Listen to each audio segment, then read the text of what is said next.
And we'll see how much of an impact that makes, because yes, Spirit got one game to reset his mental after losing game number 1. He also got to watch that pathing, but it feels like consistently Cloud9 are finding these strong skirmishing advantages, and they probably need his experience to cope with Svenskeren, who was legendary on the Graves in game number 2. It seems like Svenskeren cannot be stopped. Cloud9 in that last game were so heavily behind in the solo lanes, yet able to fight their way back through a movement on top lane and a lot of good counter plays. We'll see though, because already Afreeca Freecs going with the same bans that we've seen. There's the adjustment, Alistar off the table. Okay, that is potentially an important change with Alistar gone. It means Nocturne is first picked, and now the Aatrox can go over to Kiin. But I really like this adaptation. You might think, okay, Nocturne has proved to be so strong. If they pick a Kai'Sa, maybe he'll just kill him. All those things are true, and level 6 Nocturne should be an imposing figure. But these games are being decided by repeated pressure. This is not a game played around global ult cooldowns. It's the pressure Graves can repeatedly apply, whereas ult, while relevant, is not going to be as gated by cooldown. So this is going to mean more windows for Spirit to attack, rather than just Svenskeren running the pace of a game.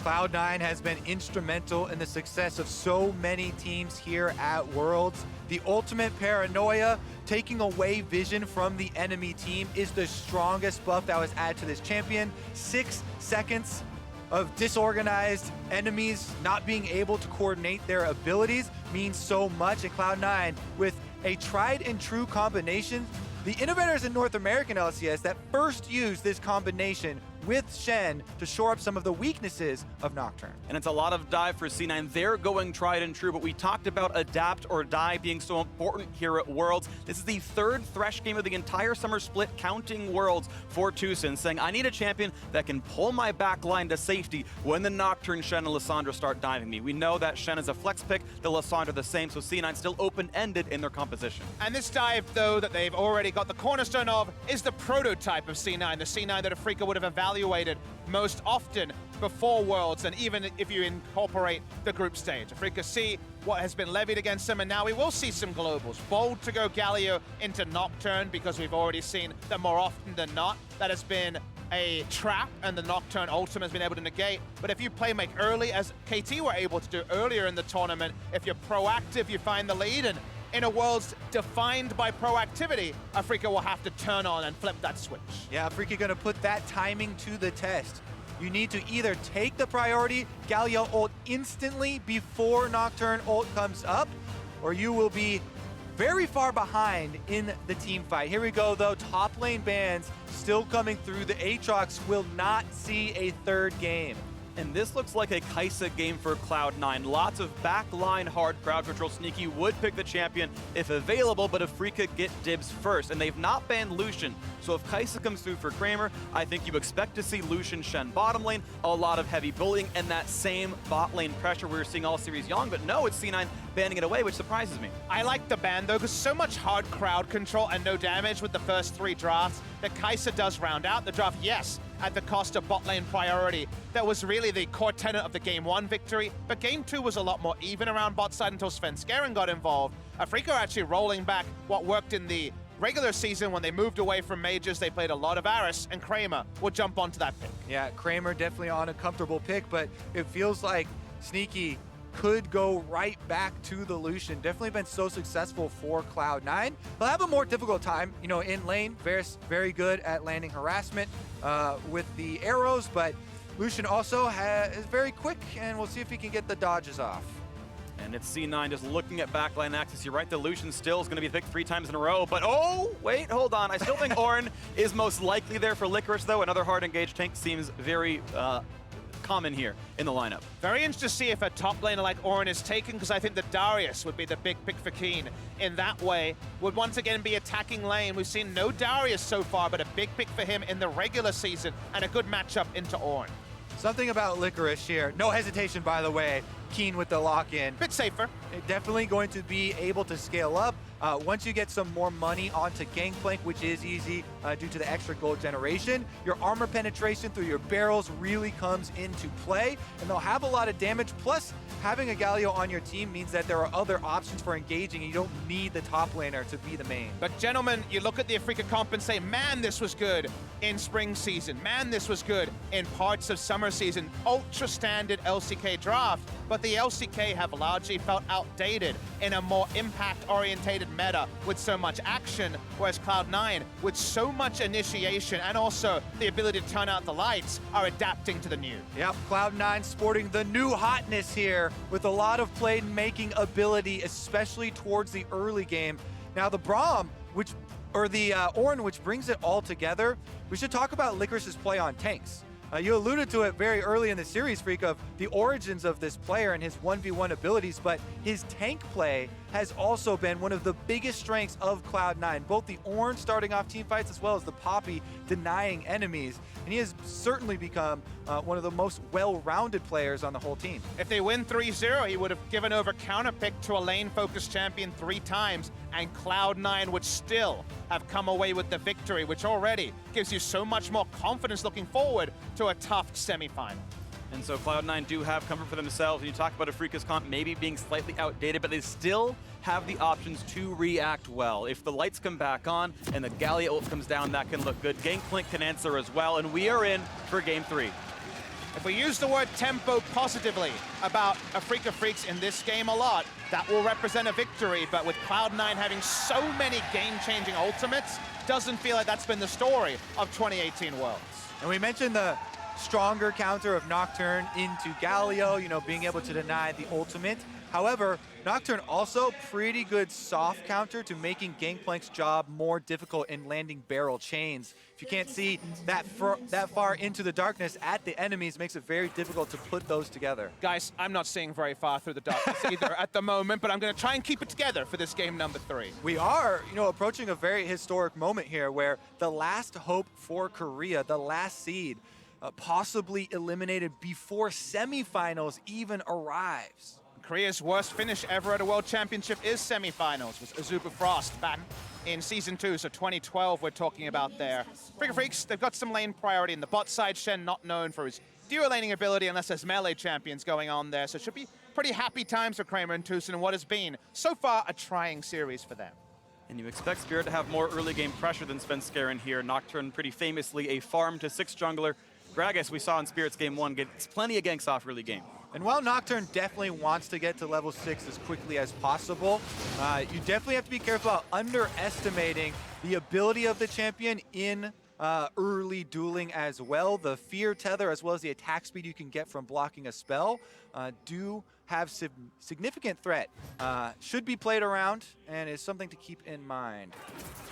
Something I'm hoping for is that Tusin's threat this game, away from the Alistair, is going to be a step up. In his last game, we counted 3-4 missed headbutt pulverizers. He's actually getting taunted at level 1. A lot of damage at the very beginning there. Tusin actually very late on the flay, does not trigger Aftershock until after the whole trade happened. Oof, taunted and spanked right there. The press the attack does pop, large hell trade. On the back end, Kramer, significant damage dealt to Zeyzal as well though, so both of these supports start drinking their health potions early and Svenskeren walks over a ward. So they know he's on the bottom side. We'll walk by another one. They know he's going to go for the scuttle down here, and we'll see how much of the jungle Spirit takes away if we have that blue buff trade we had earlier on in the series, or if he does walk topside and looks for this half-health Ornn. Yeah, he knows there's no possibility of a counter gank with the Nocturne on the bottom side. One of the scary things about Gragas, your initiation, especially in the early game, is so explosive. Body slam flash is something solo laners complain about so frequently. However, if a Nocturne is there, can deal a lot of damage, especially with them having this year started the trend of taking lethal tempo, huge attack speed on top of your Dustbringer. So Spirit, you can see why he doesn't want to go too aggressive this early. Now they've got full vision of Svenskeren though. This is a great setup for Afreeca Freecs and Spirit. Let's see who can roam down, because Spirit knows where he is, but that ward will not spot into the brush. That barrel will, though, misses the body slam, gets the smite though, and Spirit has a blue, but now the fear is there, and Svenskeren wants to chase. And how about the roams down? Ornn's coming over, and Lissandra has first dibs as well. Spirit may have just killed himself, sitting by the wall. He's close to getting Sven low, but the solo kill may come through. Will they hand the buffs off? What a spell shield! First blood for Svenskeren. Told you not to underestimate the lethal tempo auto attack damage coming out of Nocturne early, and Svenskeren just wails on him after that blue buff is stolen. It's a PSA to all the junglers out there, never leave home without priority. If you invade without priority, the Ornn comes first, Lissandra goes to spot lane. And with Ignite on, this is a big trade on a Tusin. Now sneaks out a flash away, he cleanses out, nice! Flash forward by Kramer, finds himself the kill, and now Zeyzal has to run, has to flash out as well. 4 summoners missing for C9. And a light at the end of the tunnel here for Afreeca Freecs. As soon as it starts to go bad and Spirit dies, immediate answer here from Kramer on the bottom side. Tusin gets his Ignite off, flashes out, doesn't die, and they find the kill onto Sneaky in the 2-on-2. And will they finally, with this Varus Thresh lane, have some control around that duo lane that so far has been a black mark for Afreeca Freecs in a series that so far has gone very far away from them. They need pressure points and they can't rely on their jungler, who's a bit tail between his legs after giving up first blood. And that pressure point could easily be there in the bottom lane. Now temporarily 6 CS up, and Afreeca Freecs up 700 gold. A taunt to the mid lane, but Kuro has no mana to keep trading with, so out he goes as Jensen tries to force him into a bad recall. I will also mention, as we take a look at this replay, we'll go through this one first and see how it all started. Hook there from Tusin onto Zeyzal, but then he decides to take the fight into the Aftershock already proc with Ignite down. Kramer, no hesitation, flashes forward, finds home with the arrow, strikes true, and finds the first blood. Really smart by Kramer. When they engage on your tank support, hit the enemy marksman. He will die faster, and with that choice, blew through all of C9 summoners, including the cleanse for Sneaky, and got that kill picked up. I will say that for the top side, even though Spirit did die, Svenskeren didn't immediately get to go path up to try and keep this Gangplank honest. So Kiin has been farming away with his Klepto, pushing the Ornn close to the turret, and he is farming up. That is definitely going to be a quick level 6 here coming in from these top laners. Both of those level 6s are going to be very big for possibly be creating plays on the map elsewhere. And Kiin was probably our best Gangplank over in Korea. Still played this when it was out of meta for most. Usually you see the defense tree, but because it's against an Ornn, he's feeling strong enough to just take Kleptomancy in the lane, open up a gold advantage, and now the ultimate is available. And Svenskeren still level 5 and only just pinging that level 5. Spirit walks down to the bottom side. Svenskeren's nearby. 5 for both of these junglers. There's Predator. They know Spirit is here. This could be a regank, though. In the 3-on-3, what is the fight going to go? Nice bit of CC on the Svenskeren. The ult in for Gangplank as well. Has to flash the wall and turn the lights out. Nearly landing that Q was Kramer. Yep, that's the cross-map ultimates from top laners we are looking for. Immediately used. Jensen actually, they did aggro the dragon. He jumps right back out with the claw, though. Notice that both the teleports have been popped. Of course, Kiin went back to lane to get his Shen. Licorice just teleported back now as well to refill his health and mana bar. So Licorice will not join the bottom lane to join any fights again, but Kiin will have the ult up again in just a couple of minutes. Honestly, keep your eyes on that bottom lane. The supports are low health early on in the game. They both blew their flashes, and Nocturne approaching the level 6. Spirit has already got his eyes down there, though, and he's coming through a lane gank. Control ward down. They know that C9 cannot account for his placement yet. C9 must play safely. They don't have good ways out. Cleanse up soon for Sneaky. That might be a saving grace into a hook. Looking for this one is Tusin.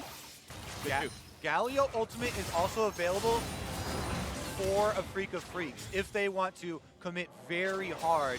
You can see a movement from Kuro from the mid lane, but here comes Svenskeren. Sven 6 lights are out, taunt on a Thresh, pops right away. A 3v2 in the fight as they go for the Sun and a Zeyzal, and he will get traded. Now it's time for Kramer to take attacks, and he's going to be burning low, and Gragas is about to be in range for the ulti, so if they chase too hard on Spirit, Galio can turn it. A 1-for-1 either way as both supports have dropped. The level 6 there is so key for the side of C9, able to get that advantage where Spirit, a bit of a passenger. Mid laners don't join, a 1-for-1. Yeah, both teams with the exact same idea. They did keep their eyes on the supports. Flashes not available, and they both go down. Gold traded fairly evenly. I think Afreeca was surprised that Nocturne was level 6 when their jungler, who had mainline camps, was still at level 5, and that seemed to be the initial surprise. Especially supports, like you mentioned earlier, do go down. And now the reset happens with the map state pretty even, all things considered. And speaking of map state, the kills are on Kramer. Afreeca, their biggest weak point was arguably the bottom lane, as they could not handle the Lucian lane. This time around, both kills and a farm lead. This Varus could be the one to take the game to the late. Kramer was also the one who stepped up in a huge way for Afreeca Freecs in their change from week 1 of groups to going 3-0 on the second week of groups. And also he stepped up for the team in the playoff gauntlet because he wasn't playing in the regular season. Aiming was preferred for the vast majority of the season. Ironically, when we actually got to the finals gauntlet on the way to that overall grand final that Afreeca dropped out in the semifinal, when Kramer entered the team in that gauntlet, he had never played 2v2 as an AD carry in summer. He'd only been playing Gangplank and other quarter mages in the bot lane. He hadn't been playing the new assignment of the 2v2 marksman, and he's been able to step up in a big way. He's going to be relied on in this game until Kiin is ready to go. Interesting here, this wave clear from Kiin. I think he was expecting the Nocturne follow through, and double level 6 and 4 seconds be scary against him. So farming the ult to get rid of the minion wave and not be dove there. Kiin's gonna stay safe, but now that ulti is down and relieves some pressure on that C9 duo bot. That's one of the small things that sometimes will go unnoticed, but I think is incredibly important. Just these players cautioning against the possibility of big plays like that. You mentioned it's a almost triple stacked wave there worth of minions. If as a top laner you get dove and lose out on that much experience, it is catastrophic. So he plays it safe, uses, yes, his global ultimate to clear it, and that is a cost, but I think does cover a worthy possible negative outcome. Ooh, there's going to be an outcome now in this jungle, as that was a potential 2-on-2. Spirit waiting around. They know he's there. They saw his barrel. The Svenskeren sitting on a ward now knows he was spotted. C9 sitting in the river. They had temporarily bot lane pressure. They got to do this again, though. Otherwise, the Phreak can answer first. Hook's not quite going to land there. And it's again pressure for the bot lane and then pressure for the blue buff as the mid laners trade blows back and forth. Right now it's Afreeca backing up. Nice little bit of hit there, and the Thresh is on the way to make sure Gragas can stay safe. And we continue to watch as the wave is pushed in and C9 rejoins. Back and forth they go, and now Kramer will sacrifice farm under the turret to play for a blue buff. And this is now in the brush, and this will go cleanly over, and Afreeca will indeed get their blue without much issue. We need to watch lane spacing and bot pretty extensively. Is Kiin gonna sidestep the stun? But he's slowed, and there's going to be a lot of damage on him, down to 700, 800 HP. Licorice with an ult from Svenskeren, actually, might have enough damage to kill off Kiin. Do you have to be a little bit more cautious when you're playing Gangplank with Klepto rather than Grass? Bottom lane! Big ult, they're going to find the root now. Also on a sneaky as well. Big damage, and the Zeyzal is going to stay alive. Flashing just in time.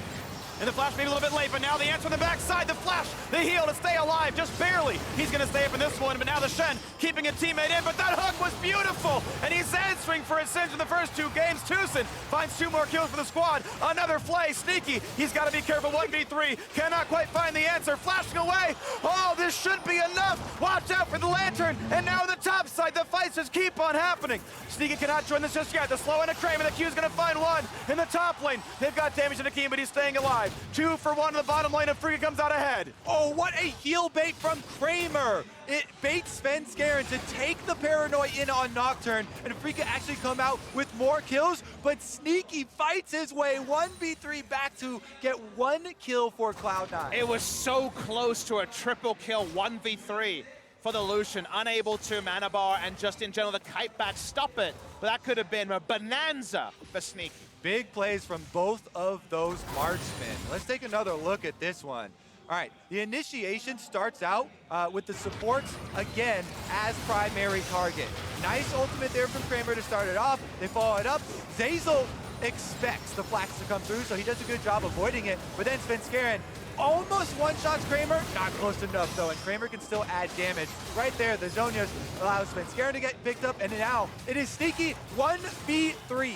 And if he's full mana here, maybe he can actually kite forward, level 9, and got this sort of cooldown. Lovely flash away from Spirit. He has to use the stasis. They do get him out, but Sneaky knows he can continue to go forward because Tusin and Spirit are completely out of this fight. What a dash right there, too. I believe he was able to get across that territory before the hail of arrows lands. No slow applied to find that answer kill and take down Kramer. I believe that was after all the kills for Kramer had come through, so it was also a shutdown. Yep. And he gets the bonus gold in his efforts in the 1v3.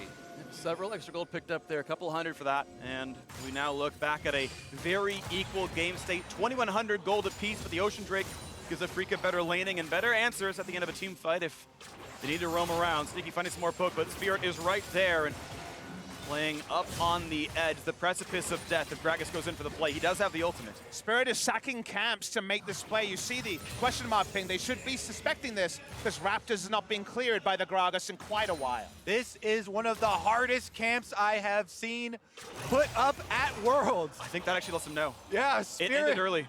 Spirit's tent catching fire, gonna have to leave. During that whole time, Svenskeren was farming topside. Here we go, another Licorice move. They're gonna find a bit of damage into Kiin. Still Pups healed. Nocturne's gonna go in for as well. The lights are out, and the stopwatch buys a few seconds, but is it gonna buy enough as Licorice has to get away from the turret? He's close to dying. He's gotta watch out for this one. A barrel drain from Kiin. He gets the kill in the 1v2. It's so important they salvaged that play. Great map read by Cloud9, but the stasis into turn was too big by the GP. Individual outplays, these players on the world stage coming up huge. Sneaky finds a kill in the 1v3. Kiin strikes back 1v2. King's Licorice. Really beautiful stuff right now. 800 gold lead for Afreeca.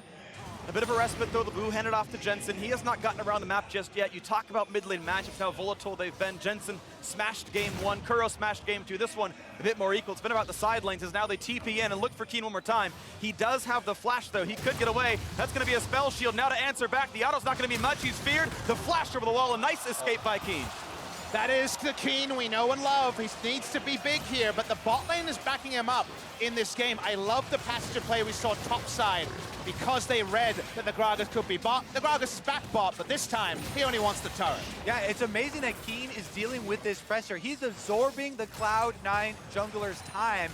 Meanwhile, Spirit being bottom, they don't get a kill on the C9 duo, but they almost take the turret. Getting very low, and that's going to be another 800 gold that would go into Afreeca on top of the 700 they already have, and certainly this one will fall as Spirit is still within earshot.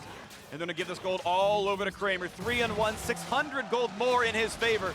Svenskeren can only try to answer the Herald somewhere else. And these passages of plays are why Kiin was rated so high in the top 20. He's putting in a carry level performance with no backup. His jungler has only been bottom side almost the entire game. And to be able to do that while absorbing a camp is the sort of trademark for this guy who lit up the LCK in 2018. Potentially even the reason Afreeca are even here. A 5th place finisher, 4 splits in a row. They switched out the lineup before the last year, still ended up in 5th place, and then Kiin comes in, replaces Marin of all players, and suddenly a silver medal in their very first split with this player on the lineup.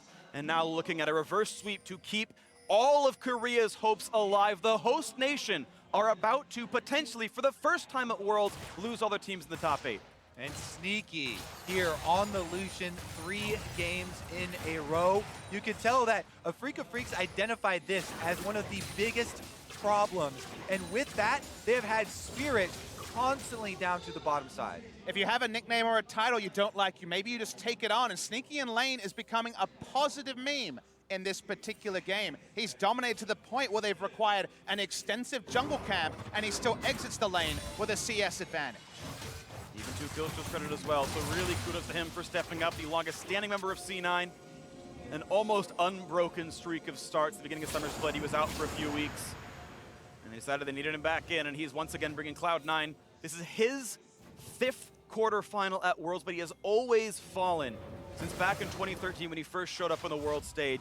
Has never made it through the BO5. Now 2-0 up, this is probably their closest chance at doing so. But of course, still a lot up in the air. Afreeca Freecs up, still 1,700 gold in this game. And it's non-trivial at this point in the game. There's finally a turret answered as C9 knocked down top lane outer. And we're getting a little bit closer. That hook almost lands there. 4 in the top lane for Afreeca. They will not quite get that next Herald charge, and down it goes. 4-man defense here means the C9 can't outnumber and dive. Afreeca's showing a lot of respect. All Afreeca's getting on the map is GP farm though, and C9 with the Nocturne ult, with the Shen ult, can always look for a turn. A lot of fights over the wards in this tribe rush going down. Nobody leaving yet, so it's still 6 members on the top side. And you can see on your mini-map, all 5 now of Afreeca Freecs heading up there. 2 global ultimates at their disposal. This might be it. That's going to go wide, though. Zeyzal walking just the max distance away. Sneaky backing up. They're going to look maybe at mid instead, but with reinforcement coming down, that's a nice route for Jensen. Gets away from the chance for Kuro to go in. Both these mid laners taking aftershocks, so in short skirmishes, they do very little damage to each other. That one was about facilitating a gank, but not going to happen. On the side of Afreeca Freecs, they back away as Licorice puts together another item and just wants to force the GP to come to his lane. Very little bit of farm will be dropped there, maybe 1 or 2 melee minions. The cannon will hold enough time that it's not an issue. Licorice wards to make sure he's not getting ganked just yet, as Gragas is coming down to this side of the map, but Kiin gonna get most of this farm. That's pretty beautiful to watch. Trinity Force plus a barrel is always free money, and it's indeed plus 14 CS in the top lane. Yeah, one thing that will not be free is this Infernal Drake. As Afreeca Freecs have said, everybody down to the bottom side, as have Cloud9. Trailing through the river now. They do have one ward here to see the midsection, but we could easily have ultimates going off in quick succession. And Cloud9 are first to clear out the mid lane, so they do have a little bit of time of first dibs to get back down towards the river. Kuro, sacrifice farm. Here comes Zeyzal going for the dive right away. Who's going to go down first? Giant knockouts, and it is Kiin. A lot of the gold is gone already, and Svenskeren stays alive as a 2-for-0 comes through. C9 win that fight, and Kuro only gets a taunt on a tank. That's not going to mean much. Kramer, what can he do for the squad as his tanks are falling? His teammates are dropping. They're forced to run away. It's a clean take on the Drake, and C9 go back to mid as well. Licorice gets hooked in though, here we go! He's got to be careful. What a fly out of Tusin! And Kuro fighting against Sneaky as well. Battles back and forth. Jensen goes down, a kill on the backside of the fight. And will there be more? Will there be a snipe for Kramer as Sneaky runs, has to flash away from the hook? Flash hook for flash hook, it ends up being the trade. Kramer was zoned out of damage almost the entire fight. With Kiin going down, it was so hard for Afreeca to win. Kramer is king of the hill right now. He's the highest health member left after that team fight, and Afreeca Freecs starting up this dragon. Controller goes down, and the map goes dark. Licorice gonna stay on the map. No ult for over a minute or about a minute here. Svenskeren winning around. Similar cooldown for him. Now 3 there. The rest of the teams are collapsing. Kiin cannot join right away, but he might try. And then once again, we look for the smites. They're up on both sides. Here comes TPs. Hook's not going to land. Here comes the rest of the squad. This will be another 5-on-5 as they're all going to rejoin. And the dragon resets, but Sneaky is low. They've got to respect this. That snipe for Kramer. It's his 5th kill of the game. And Tusin's on the hunt. The battle for the Drake. Svenskeren gets it, but loses his life as more kills come through. 3-for-0 to Afreeca with Baron alive. And they can run straight to it, Phreak. 20.5 minutes into this game, Afreeca Freecs have the Ocean Drake regenerating their health bars, and they're starting it up. As a group 5, they have very good Baron damage and very good Baron turn. This should definitely be theirs. Only Lissandra and now the Ornn could contest. Teleport is being used. What are Cloud9 gonna do about it? Jensen can go in and self-ult to buy time, but it would be almost the last case. They're gonna try, they're gonna dive into the pit, plenty of damage available, but will they even stop the Baron as the smite? Oh, he gets the kill on the juggler! Who's gonna get it? Oh! You gotta be kidding me! Licorice solo carrying this game! There's still 2 kills for Afreeca, but can you believe that Baron steal? Your spring split North American LCS rookie of the split on Ornn comes in, takes the Baron and takes the jungler's life. What an incredible play! And they're gonna find another on the back end. A shutdown for Svenskeren. They had so much hope, Afreeca, and it just got shattered. This is the hopelessness that Afreeca has to deal with, that the LCK is getting used to. They're gonna keep pushing through the mid lane and blow open the gold lane. Are you kidding me right now? Absolutely unbelievable turn of events, but we have to settle down because there is so much more game to play. Afreeca need to not be tilted. This game is only 1,000 gold apart. This replay brought to you by Ace of Predator. But this is just a pure donation. There's no unsealed spellbook to smite away. They get a lot of damage onto Spirit, and look at how Licorice assassinates him in the back line. Oh. And when it comes to this play, all the cannonballs are coming in. Kramer turns onto Licorice. If you're watching, Licorice waits, he waits, and then at 16 HP, he just punched the Baron. He punched the Baron. What can't Licorice do? I don't have an answer for you, Phreak. This world has been full of incredible moments. Another one has just taken place, and now we are left with Cloud9 facing a victory in Game 3 with Baron buff. Afreeca Freecs, it is now or never. This could be a historic moment in League of Legends eSports. Korea has not missed a semifinal ever. They have not missed a final ever in any Worlds they've been invited to. North America hasn't made it since 2011, the very first Worlds, in C9 with the gold lead, and Baron could be the first semifinalist team since the very first World Championship from North America. It's all decisive, and it's been a decisive victory so far for C9, and hard to answer any of those facts with any counterpoints, Phreak. C9 have been the better squad on the day. They've been clutch as well, but here we go. Jensen's going to be rooted up. Really big, and he's forced to self-ult. That's actually at least a cooldown missing, and that's going to be nothing for the Ornn. But look at the backline. Kiin, he's running out of health, but he gets the oranges, and he gets support from Spirit. Mid lane tier 2 falls, but nothing else for C9 to grab. They will have to disengage. Afreeca just need to weather this storm and wait for their late game. They're already on 2 items for Kramer. Siege is very short range from the side of C9, so they need something like the Ornn ultimate to zone away. That time it's not enough. They can back away. Baron buff power play, as you can see in the top right of your screen, is the better part of 5,000 gold. Cloud9 need to reset after that fight. So many ultimates flown. With all of this gold they got from the Baron push, they will come back with completed items looking to get inside of the Afreeca Freecs base. How does Afreeca Freecs leverage anything out of their biggest asset, which is still Kramer at this point in the game? The Nocturne, the Lissandra, they have one job, and that's to shut him down and zone him away from damage. Yes, if you have time, Rage Blade and Blade the Ruin King stacks up, but actually leveraging DPS, that's actually getting in relevant auto attacks when so many people can target towards you and shut you down, is going to be nigh on impossible for Kramer, barring a full teamfight reset after something like the Ornn ultimate and the Nocturne ultimate. I do think he has the tools. Gragas, Galio, these are great reset buttons to keep the dive from happening. You can see him going towards more armor. Ninja Tabby plus that chain vest.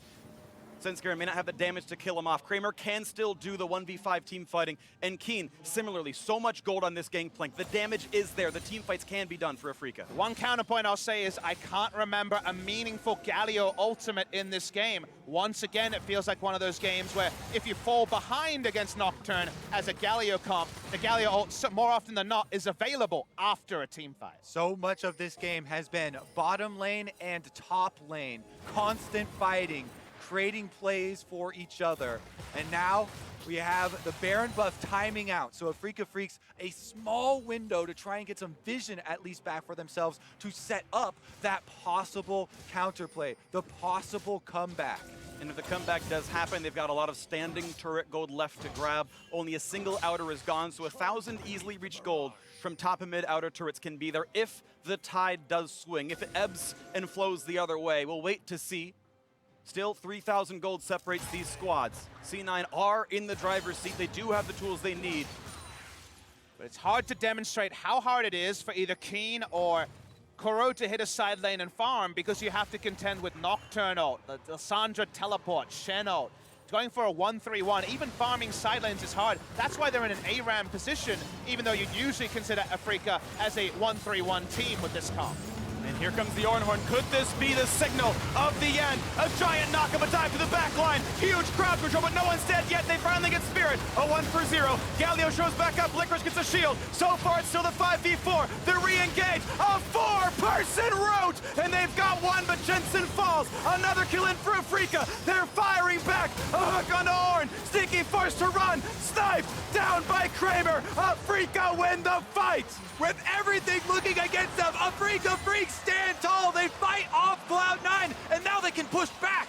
That was the team fight they were looking for, where they could actually disengage and turn with Kramer. He goes down out of his Guardian Angel, but the mid lane turret goes down, and maybe Afreeca Freecs have some life left in this best of 5. 9 kills on a Varus. The Guardian Angel was popped, and they have map control. This Mountain Drake is free. Some time to farm as well. C9 have to lick their wounds, reset, and try again during that cooldown, but the lead shrinks to 1,500. Not much time on that clock either, because Baron is about to arrive. 30 seconds from the beginning of this replay. Remember what we identified. How can you leverage your damage because of the initiation here? The initiation is strong, but at the tail end of the Nocturnal, the Galio comes in, and suddenly Kramer and Kiin can fight front to back. So so much AoE coming out from Kiin. That Gangplank ultimate doing a good job of also zoning Sneaky out of the Cloud9 setup there, so he didn't get to put a lot of damage through, even though the setup was very big, and Afreeca Freecs come out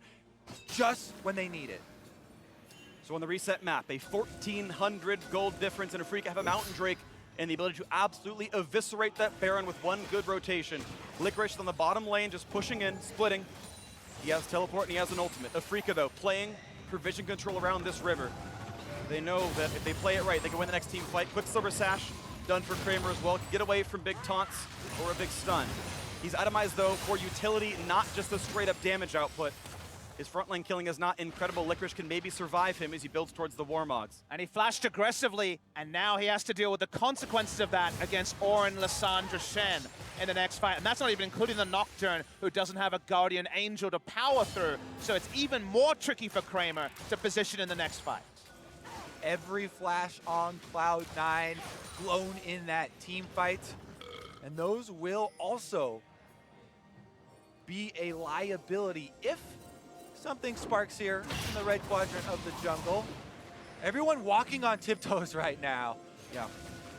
C9 given the space, though, to play for control. Licorice is the tank at the front line. They're going right now into the back line. It's low for Kiin, but he's going to stay alive. Ornhorn calls, and they're going to find a knockup. Will they get any kills? That Spirit gone already. Jensen finds the back line. Looking for Tusin, he's low. Looking for Kramer, he's under 100. No kills just yet, just the one. And Tusin's walking away. Sneaky finally finds the second 5v3 for Cloud9. They've done it! Cloud9 now have a free path to Baron. They've taken down the Afreeca Freecs jungler as well as the supports. What will the response be? The response can be a very large barrel chain. Keep in mind, explosive damage is still here. The tools for Afreeca to stop this, like C9 did 8 minutes ago, are still there. We've already seen one miracle around Baron. This Baron, about 8,000 health, is going down fast. Jensen will TV back in after the home guard. This could be a 5v3 to decide the series. Kiin's gonna be on top of them all, looking for the taunt in the front line. Barrels do good damage. Svenskeren's on death's door. GA is popped and Kuro buys time. No deaths yet for Afreeca. Sneaky goes forward, cannot find that kill. Baron means big damage. Svenskeren's a Q away from death. The barrel could be it as well. What a stop for Afreeca. Again, Afreeca on the edge. 3-man defense of the Baron pit. They stop Cloud9, force them back to heal, and now they have control. Getting at that point of the game where those barrels are orbital nukes, they back away, and now Afreeca Freecs turn on Baron. There's their TP. How will C9 respond? They're trying to rush it down. C9 do have tools pretty soon. The flash forward, but it gets Jensen to safety. The cask is not in time, and that might force the disengage. Kramer chunk low. What a clutch play from Jensen Licorice there. ult. Will they go for this one? They're letting Afreeca walk away so far, just playing for vision. Spirit looking for the big play to close it out and secure that comeback, but he cannot find it onto Jensen.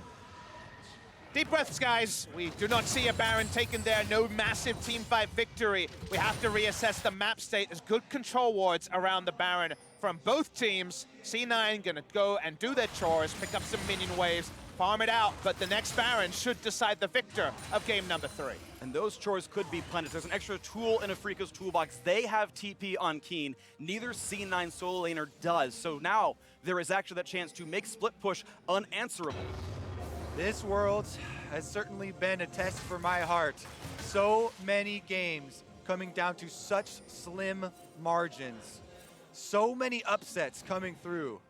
And now, Afreeca Freecs will try once more to take back vision over the Baron pit. Sneaky a bit low. They're hatching a ward. Curry in the mid lane. The rest of the team is nearby. This could be yet another fight to determine it all. Good poke out of Kiin. Sneaky at half is dangerous. He needs the lifesteal off this, and they're going to let him. Important note, Guardian Angel back up on the Varus. 5 minutes has elapsed since the last big fight. Does allow him to position a bit more aggressively. Summoners also returning on both sides. And a stopwatch picked up for Kramer. He is incredibly hard to dive. C9 have been looking for backline access. They've been mostly rewarded. This one might not work well. Hook forward, not going to land here. Predator was popped, not going to find that engage either. Svenskeren waiting. Here comes the ult yet again. C9 want in. They're going to look for it, and they're going to find one towards Kiin. He's running away, but he's been shut down. 5v4 yet again. Lissandra buys space. Sneaky cutting away. The fight resumes now, and it's going to be looking for Kuro. He's shut down as well. 5v3 and Afreeca's bottom side have to run away. They can move as 5. Yeah, 5 members of Cloud9, the pride of North America, will rise to meet their destiny inside Afreeca's base. And they're gonna go for the first turret. They're gonna try to be the first team ever in 7 years to make a semifinal from North America. The inhibitor falls, and C9 says the best way to win is to go towards Baron. Inhibitor down, now they can retreat back to their vision control. Afreeca Freecs will have time for their solo laners to get back up though. It's not over yet.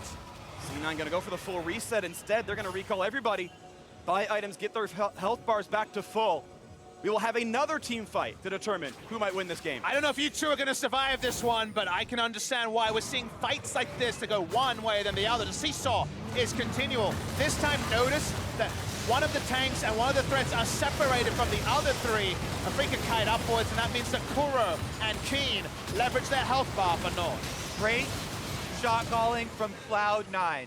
Jensen, as you mentioned on the Lissandra, #1 duty zoning this team fight. Sections off Kiin from the rest of the squad. Licorice and Svenskeren collapse immediately on to that late game carry and remove the threat. And we were wondering about the full reset. Consider the items that were complete. The biggest one, the Infinity Edge onto Lucian. We've talked about how it feels like Kramer has another tool again and again to repel the engage. He hasn't bought a damage item since he finished the Guardian Angel about 8 minutes ago. He bought a QSS. He also now has a stopwatch, but his damage profile is mixed at best, whereas Sneaky is all in on tank busting. Infinity is definitely good for that, but these busts may be harder as now Kiin has Guardian Angel as well. It's been C9 going for assassinations, and they might be running out of targets. We're still in a very close one only. 4,500 gold separates the teams. That is pocket change based on performance in the actual fight itself. Guardian Angels active on Kramer and Kiin. This provides a tremendous amount of an advantage for the next team fight. Svenskeren is still on cooldown here for Cloud9. They do not want the hard. Oh, they're going for it! Oh, what a hook by Tusin! They're gonna find the way in though. The Ornn's gonna come across, and the knockups are there. Is this the fight? It's 2 for 0, and the Guardian Angels are popped. This could well be it. Look at them clean up the map, and the last vestige of Korea has been destroyed. Cloud9 will make it to the semifinals. A 3-0 sweep. The first time in 7 years. Cloud9 in the top 4 at Worlds.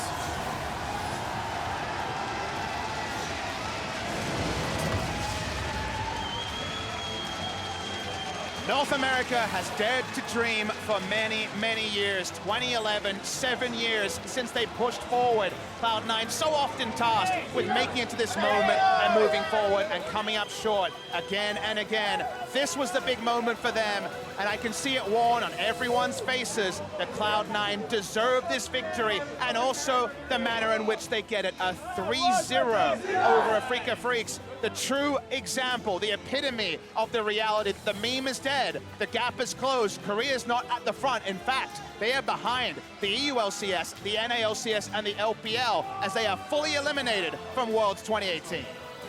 Papsmithy, even with the way that Worlds has gone this year, as a North American fan, you see it happening to everyone else. Yeah.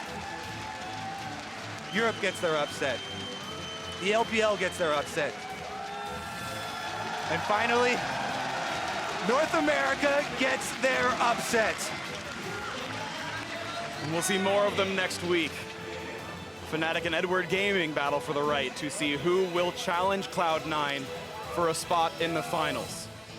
People always come to me and talked about my Korean bias, Korean caster, but honestly, the truth of it all, as you guys know, is I was always biased towards the best League of Legends, and that was so often played by the Korean teams. They innovated the meta for so many years. But this year, as recently as summer, I kept feeling like we were behind, that we were too slow, that the teams around the world could exploit. And this tournament is the vindication of that belief. Korea played Korea's game, the world innovated a new world game, and now we can see the results of that. You reap what you sow, and that means that the LCS regions and the LPL are just too damn good.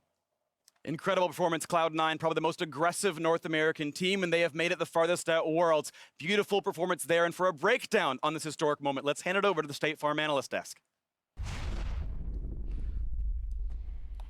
Thank you, Phreak. Yes! They've done it. We got it. Where are your party poppers? You got it for this moment. Where's Mark Z when you need him for an NA victory, man? Dash. Cloud9 3-0 to the semi-finals. Yeah, and you know, that game was close. But when people look back at this series, they will see a 3-0, and they'll see all the historic things that happened. It's been happening throughout this World Championship. We just weren't ready to finally say it. But true.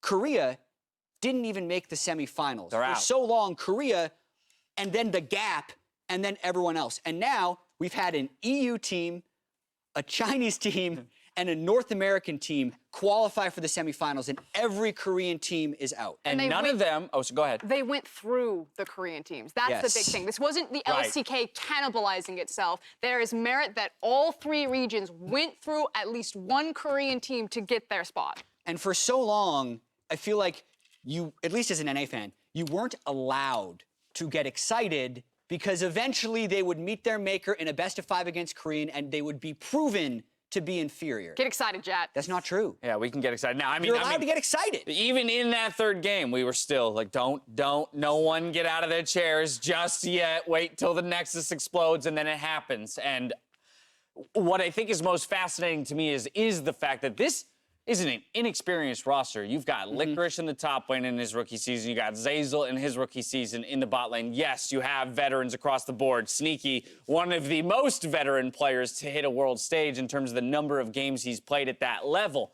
But every single one of them stepped up across the board in some way or another to put this 3-0 together. It's about this idea of default to trust. At one point, North America had to just lean back, accept the trust fall, accept that Jensen is finally going to show up in a clutch moment, accept that North America actually has good rookie talent. You don't just need to buy everything, import it in, and face your superstars. Your superstars dropped out in groups, and Cloud9 took you all the way with 2 rookies. And North America have done it. They have that's what it all comes down to at the end of the day. They managed to make their first semifinal, like, in the last 7 years, I believe Phreak was saying. Since the format happened, technically, there was a semifinalist in 2011 for North America. And the thing about this, right, is for so long, you know, it's been said about regions like Europe, like, oh, the rookies come in, why don't North America do this? Why don't they import more talent? And the argument has always been there is no talent in North America. It can't compete with the rest of the world. And with this team, they had 3 rookies that got them from 10th place to the final of the NALCS. They fought their way through the play-ins, a play-ins that they almost lost. They got out of the group of death, and then they take down Afreeca Freecs, the remaining LCK team, in a 3-0. And they've done it in a way that I believe will silence a lot of critics. Even while watching C9 succeed, people are still throwing out the memes, sneaky in lane. Well, guess what? This series itself became ridiculously bot lane focused for the way that we were teasing it to begin with. Afreeca going back to that bot lane repeatedly to try and punish Sneaky and Zeyzal in lane. I've never seen a camp like this. Yeah. This was a straight vacation. 35% jungle proximity for Spirit. So that means he spent 35% of his time from 3 to 15 minutes within 1,500 units of his bot lane. As a comparison, Uzi yesterday got a 12% jungle proximity across the series. 3 times more camp in this game. I mean, it forced Sven to have to respond to find a couple trades like this. And the thing about it is, Sneaky was even running cleanse in this matchup, which made it so much harder for him as well. Yeah. They couldn't come out ahead in those 2 versus 2s. There were opportunities for Kramer to get these outplays, and admittedly, Kramer had a fantastic game. He was the reason why Afreeca was still punching out extremely hard in these later game fights. So close to a triple here. So close to a triple. But it was, at the end of the day, Sneaky having the best series that he's had at Worlds. And the guy, after receiving so much criticism, after just straight up losing lane against Uzi, after being one of the weakest points in the group stages, completely turned it around and has brought Cloud9 to their first semifinal. As you said, though, Jet, this was the closest of the 3 games in this series, and there were quite a few moments where we're holding our breath, in particular, the Baron, where Licorice comes up big with a steal. 2v5. Ornn and Lissandra against the world. Bless Licorice right here. First off, this is coming off a disastrous dragon fight where they stole Infernal Drake. Here, watch Kramer attacking Licorice, but not attacking the Baron. and then the hammer of Ornn gets the last hit. They nearly pick up the ace afterwards, but the Baron will be an acceptable consolation prize, as well as the 3-0 for the series. What a way to win a game. What a way to win a game. Sorry, yeah, I'm still, you know, in my own space a little bit. Let's roll through the rest of the fights because that was not the end of the game. There were at least 5 more team fights. And what was funny about it was all 4 of us were sitting in front of one of the screens just yelling, "You need to get Kramer! Get Kramer! Get it!" And then they couldn't quite find that final kill. They're like, oh, they got his GA, but he's still alive, he's still alive. And this was one of the fights where they split the team apart and they didn't even try to fight Kramer, but then this final one is where C9 found it all. And I just love the idea that when they had the windows to play around the stopwatch, the GAs, that's when Cloud9 understood what target selection to have. You know, when Varus's GA was down, they went for Varus. When Varus's GA was up, they went for the Gangplank. Suddenly, this fight, you have both GA on GP and Varus, and yet they still get it done because of crisp, clean Ornn ults from Licorice. His ults were incredible for all of those team fights. And mad props to Jensen as well. The way he utilized this Lissandra in fights was fantastic. Multi-man roots with the W, his ultimate being used at just the right time. He's had a fantastic series. His RI game was meh, but he had a fantastic series. But overall... I know what you're talking about, Veddy. That Ari pick is going to go down in history. Very impressed. Greatest game 2 in the history of Worlds was the Ari pick in the mid lane. MasterCard player of the game going to Licorice for the Ornn play. Hard to ignore the Baron steal, as well as Frost mentioned, the insane engages time and time again. Top 4 top laner meet Licorice, North American rookie, and Ornn God this series. And it's just the versatility. He plays the carries, he plays the tanks, he plays the team fights, he plays the lane. He just did everything. I gotta just credit all of C9, the whole organization, the risks they took throughout the year. They're not done. Right? We didn't talk about Zeyzal that much. He's the shot caller for this team as well. Such a big contributor to how calm they can stay in these games. I'm really excited to see what the future has in store for the growth of this team has just been something to admire and to stare at in awe. To hear from North America's victorious third seed, Shox is standing by with an interview with C9's jungler. Thank you very much, Dash. I'm here with Svenskeren. Sven, you guys did it, and you didn't just do it. You 3-0'd Afreeca, and you're in your first semifinal ever. What does it mean? It means a lot to me because I was stuck in groups for 4 years straight, and I just never were able to get through that phase, really, where you have to... The groups were so hard for me. I don't know why. I just weren't able to play my own playstyle on the world stage, but this time we as a team are just able to play super well together, and we're all on the same page. Nobody's tilting if they start losing in the side. Like, you saw Licorice this games, like, even though they were playing to top side and we were playing to bot side, he was able to stay in the game, and I'm really proud of him for that, so yeah. Well, I do want to talk a bit about your personal performance because you absolutely carried the first 2 games and did fantastic in the third one. And you've gone through a lot. You know, you were in SK, you were in TSM. You already talked about the team. But what is it in them that enables you to be such a good player at this World Championship? I think we just were able to get on the same page. I think week 1 of groups, we were a super bad team, but we just realized, okay, why did we go here if we're just going to play to not lose? So we just, okay, everybody like, okay, we're going to keep fighting. We actually don't want to go home. So yeah, I think our playstyle is just super good because we just keep fighting and we contest everything. If something's up on the map, we're not going to give it over. And I think a lot of the Asian teams, they're not used to that. Like the Korean teams, they usually just sit back and like wait for late game, but we just really want to fight and just win the games early. So yeah, I think I'm just able to shine because my team just has my back and they just want to fight with me early game. Lovely. It looks to be working out. I do think you need some help in drinking water, the sippy cup. What's going on? 2 games now. Come on, tell us. I blame the cup thingy. It's like closed, so I have to like open it. And I mean, I don't know. I blame the cup. I think I'm pretty good at drinking, so it's not my problem. All right. On a more serious note, though, this is huge. You seem pretty calm because it seems like you guys just are completely on the same page, as you say. Now, when you look further and you look at the teams that are remaining in the World Championship, and especially RNG and KT are out, it's anyone's game. How do you feel compared to all the other teams that are left, and what can NA dream of? I mean, I think Fnatic looks super strong. We're going to see in the next series, but I think definitely anyone can win Worlds this time around.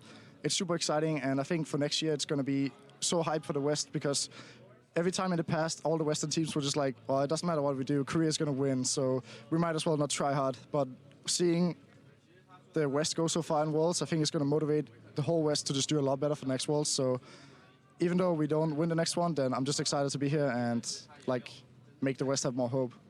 Hey, you still have that best of 5 and you can do it. Can you say it? Can Cloud9 win Worlds? Yeah, I mean, I think anybody can win, so we're definitely up there too. So if we are on a good day, I think we can definitely beat the rest of the teams that was, yeah. Fantastic. I'm looking forward to it. Fantastic performance on the day. Svenskeren and Cloud9 bring NA to the semifinals for the first time in 7 years. We're going to take a quick break, but when we come back, it is Fnatic versus EDG. Don't miss it.